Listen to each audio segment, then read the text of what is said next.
अल्लाह करदा 5100 दे बड़े मान होणगे मेरे वीरो, बड़े मान होणगे।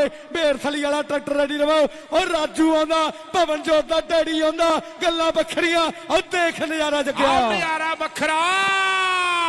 ये कहते पैलट भी एन कहते बड़े उल्ट फेर करना दम रखदा।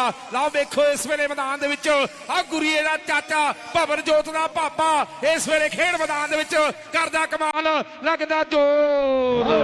कैमरा घुमाओ जी, कैमरा घुमा दो पाले परछे।